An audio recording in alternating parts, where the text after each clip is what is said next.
Just as much as a James Cameron or Guillermo del Toro, Lynne Ramsay builds worlds.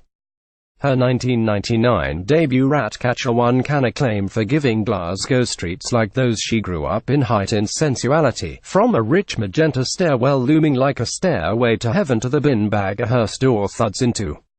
Morvan Calle jettisoned any thought that Ramsay was a social realist, as Samantha Morton's title character drifts through Costa del Sol raves on eddies of color and sound.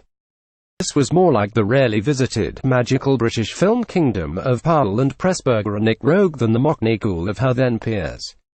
Ramsay has sometimes seemed better known for the films she didn't make, The Lovely Bones, which she developed only to be gazumped by Peter Jackson, and Jane Got a Gun, a western she walked off before the first day's shoot in 2013 because she doubted the producer's intentions.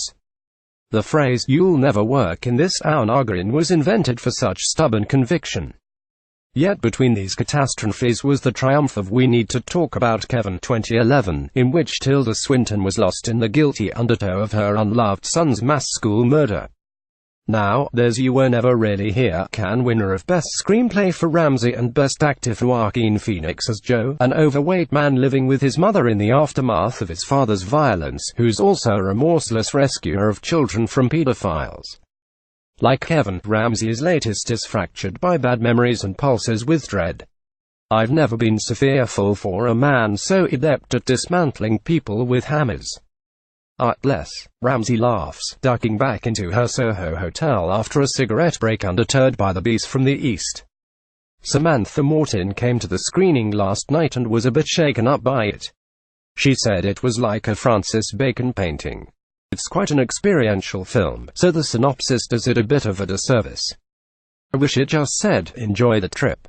Director Ramsay and Joaquin Phoenix on the set of You Were Never Really Here. Ramsay has also endeavored to keep the compelling, page-turner qualities of the Jonathan Ames novella You Were Never Really Here, which she's turned into a midlife crisis action movie, both her and Phoenix's first such genre work.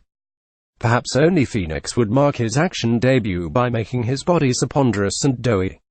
His masculine bulk undermines the whole idea of vigilante action heroes. In the novella, he's not described as having that weight, Ramsay agrees. It was like this body armor. He was a bit like the Hunchback of Notre Dame, the way he walked and his shoulders. She demonstrates Joe's shambling, bent gait. Later on I thought about Harvey Keitel in The Piano, the brutish thing, and the girth. It's not the cut, steroid body that you see a lot that's supposed to represent power. It's something more human, more vulnerable, and more terrifying. Working with Phoenix was initially terrifying, then mutually thrilling. I remember in one take, he was walking towards the camera and I saw the devil. The demon has cometh. There was this Robert Mitchum, in The Night of the Hunter, thing almost. We knew we wanted black humor, we knew we wanted tenderness, and to contain them all within what felt like a demon at times. Still, there are lovely photos of Phoenix peering over the much shorter Ramsay at the camera, looking like an affable hippie bear. He kind of is. He's quite a sensitive guy, so to play a guy like Joe is against type. He's got a feminine side. We spent every spare minute challenging every cliché or anything that felt dumb. He's really instinctive, and with him the work finishes when he's finished the film. He's not one to intellectualize or analyze afterwards.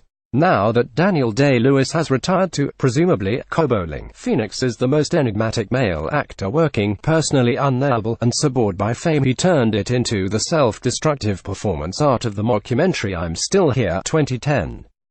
Swinton, that sphinx-like, androgynous admirer of Buster Keaton, equals his enigma, as does the young Morton who moved through Morvan Calle in a trance. Does Ramsay favor such mysterious actors? Phoenix, Joe, and Ekaterina Samsonov Nina in You Were Never Really Here. I think all of the actors I've worked with have been a little outside of things, she considers. Tilda started with Derek Jarman, and I remember on the set of Kevin she was asking the gaffers, "Can I help you with the lights?" She says things like, "Will you show my back fat, you know? Because that's more authentic." Same with Joaquin as Samantha, or Ezra Miller or John C. Reilly. The latter two played killer son and father in Kevin. They don't give you the pat answers. They don't talk about how they evolved the character, the stuff you sometimes say in junkets. It's an internal process.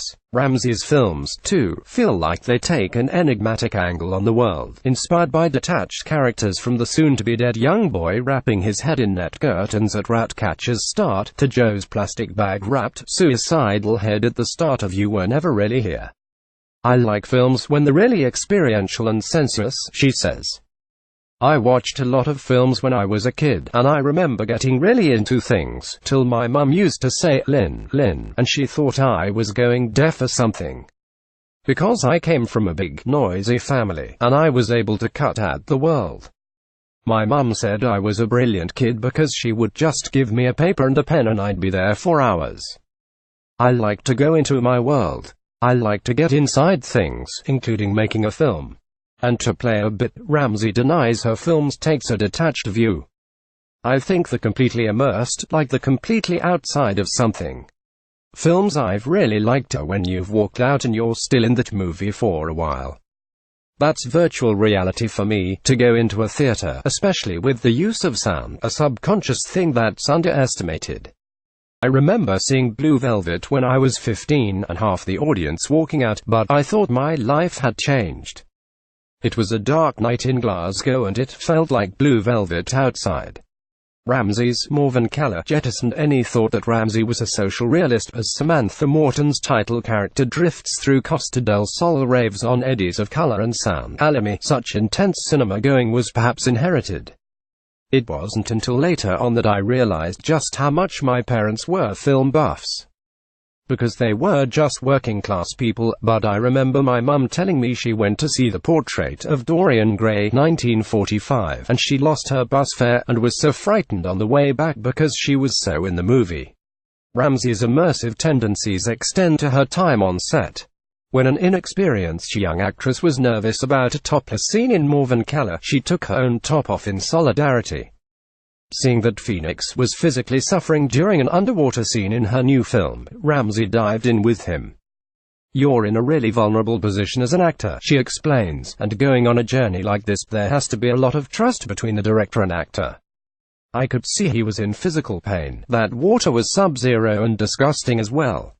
He thought it was hilarious. But it was a moment where I'm going to go with you. I'm here, don't worry. I don't walk through scenes, though Phoenix has recalled her essentially doing that. But I find myself strangely like a mirror. When I was filmed behind the monitor on Morven Keller, everyone was laughing at me. Because whatever Sam was doing, I was into it with her. Tilda Swinton was lost in the guilty undertow of her unloved son's mass school murder in Ramsay's We Need to Talk About Kevin. It sounds as if Ramsay sometimes experiences the films as much as makes them. It's not so much I'm in it or why I'm them. It's more feeling what they're going through, in order to film it properly, or in order to understand. Again, it's like those drawings when I was a kid. I'm so into things that sometimes I don't realize I'm almost doing the same footsteps, or walking in the same way, or thinking about the same things. Trying to walk through it and work out how it feels, because someone's going to do it for you, and you should know. You Were Never Really Here trailer. It actually suits Ramsay if the film she's making becomes a real, intense physical situation, as You Were Never Really Here did in New York's long, hot summer of 2016. It's like the ghosts in the machine sometimes. I remember with Ratcatcher, in the script it was beautiful blue skies and sunny every day, but it rained constantly. You have to go with what the film is going to be. And I never thought I'd shoot this in a brutally hot summer in New York. But now I look back at it, it couldn't have been any other time. Because it's got grime and sweat in it.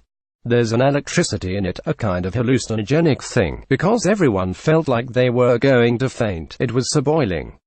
I can't sleep at night if I feel something's a compromise, Ramsay said back in 1999. It's an attitude which had never buckled, but at a cost.